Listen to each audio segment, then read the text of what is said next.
Good morning, Griffin Scopers. Lovely to see you. Thanks for joining me. Today we're looking at another soul birth card character analysis, looking at the life lessons that a person came into this world, into this life to learn.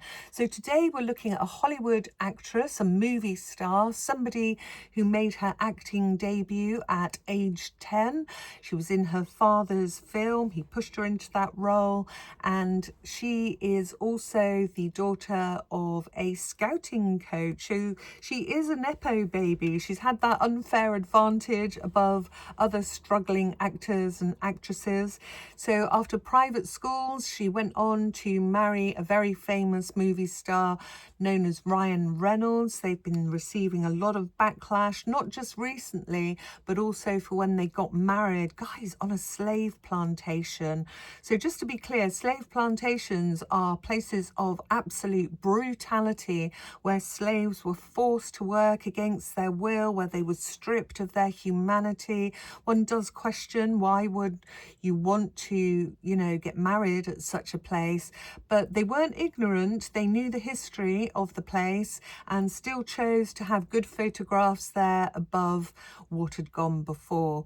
So the recent backlash with Justin Baldoni, where Blake has been accused of completely taking over the creative process from Justin, who was the director. It was his project, that film. But generally, she's been coming across as a bit of a mean girl, somebody who could maybe be a bit of a egomaniac. She's rude, she can be ignorant and obnoxious, and her career seems like it's in tatters currently. She's also fallen out with her best mate, Taylor Swift, trying to draw her into the whole court process. So without further ado, let's get into Blake Lively's soul birth cards. So obviously for entertainment and allegedly purposes only. She is the Moon card, the Hermit, the Emperor, and the Death card. So I'm going to hold that Moon card up to you. And what do you notice? This crow here is gazing, almost looks like it's gazing into or down the barrel of a camera lens. And the Moon card is often associated with a mirror. Mirrors reflect back a distorted image that's, yes, magical, but can be very deceptive and create illusions that aren't real. So imagine how that camera can manipulate and alter images, create false representations of reality, whether they're good or bad. We've all seen it with the selfies. People who do well with this Moon card energy are the kind of characters that aren't afraid to look into their subconscious and use those tools to move around in that world, use their dreams, their intuition to gain illumination from the unknown. So when she dives deep inside herself and discovers things about herself, like signposts that lead toward her own integrity, the moon can be so dreamy, so imaginative. It's full of fantasy. And Blake's life lesson is not to get too caught up, too carried away in that feminine Disney princess, perfect image of celebrity, being the object of worship, and being just too comfortable within that fantasy.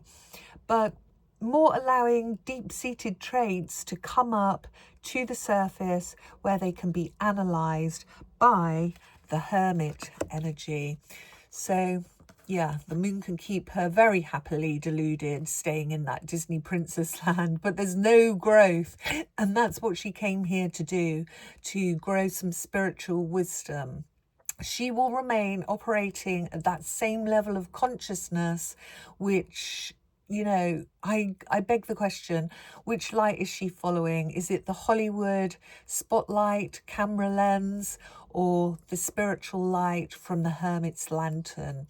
The Hermit note is in the cold, it's snowing, and when she finds the right path, the one that shines the light from that lantern into the darkness of the mind, wisdom, growth, and maturity is gained. So The life lesson with this one is not easy, but it's not yet completed by Blake. Note as well in the moon card how the crow there is in a cage, and it's almost like if you don't take the wisdom of the hermit and spend that time contemplating, then everyone else around you continues growing, aging, maturing, but that wisdom for Blake won't grow. She'll remain with the same level of consciousness, and thus things pop up in the same cycles. They go round and round, repeats, and she needs to be flexible in her thinking. So here I feel what's going on at the moment is we're getting a little bit of a stubborn emperor kind of a mode. That kind of rigidity, refusal to be flexible that can go with the emperor is not serving her too well at the moment. It feels like they're butting heads.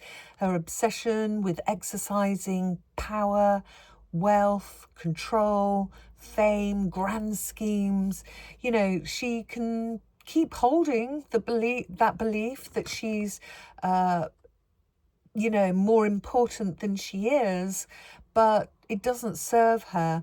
So the Emperor reversed is, I would see this kind of a character as a little bit of a megalomaniac. So I'm not saying that she's a megalomaniac, but the reversed emperor can be. So when you think about characters like, I don't know, Hitler, Darth Vader in Star Wars, there needs to be a cognizance in her own darkness. Hold the lantern up to the darkness, see what's there, analyze it in the cold light of day so that the wisdom can come through. The crow in the hermit card, like I said, is in a cold, snowing environment, and she needs to find a new healing path, one where she's more mature and she can grow. Letting go of that ego would be key in that growth so that she can rise up. Like the death card here, rise up like this crow into that new life by cutting away what's no longer needed, shedding the old, so that the new can be experienced. And with death card people, when the card's reversed, we can find that they are the clingers, the Klingons to the past. They don't want to change. They like the comfort of the known territory. And we can all be a little bit like that. I'm not going to hold that against her. It's the way our brains are wired. But staying in that ignorance, not facing the fears, not, you know, just not being a slave to the whole Hollywood princess world is going to serve her well. Cutting away from that, letting go of it. With the year cards, the devil and the lovers. So Justin Baldoni is the lovers and the devil in his character cards, and both Blake and Ryan have these cards as their year cards. So these two cards connect all three characters, interestingly enough. And in this year, there's going to be some harsh lessons. It is time for Blake to let go of any selfish addictions to self-pleasure. She can be that breaker of chains if she can face that fear. And then she can have a better relationship with herself, but not only herself, within her marriage and within her life stage, within her career. People will get to see her in a different light, one that's not driven purely by her own ego and that kind of mean girl persona that she has incurred. So is she getting through these life lessons? I'm not sure she is at the moment. I feel like there's a little bit of a way to go. She's enslaved by those addictions that the ego brings and the self-pleasure and the power. Note the devil brings up ignorance as well as fear. It brings up slavery, funnily enough, being enslaved by one's own thought processes. You know, It's interesting that she got married on a slave plantation, but actually she's the slave to her own ego. Okay, so make of that what you will. That's a very quick synopsis of what's going on for Blake and what her life lessons are. Being the breaker of the chains, gaining that wisdom, finding a new path, not being afraid to look into the darkness, into the shadow side. And, you know, do you want to remain, really? Do you want to remain that Disney princess forever? Or do you want to grow and gain some wisdom, which is what you came here to do for your life lesson? Okay, I'll leave it there. Drop your comments in the box below. Don't forget to like and subscribe. I'll see you on the next.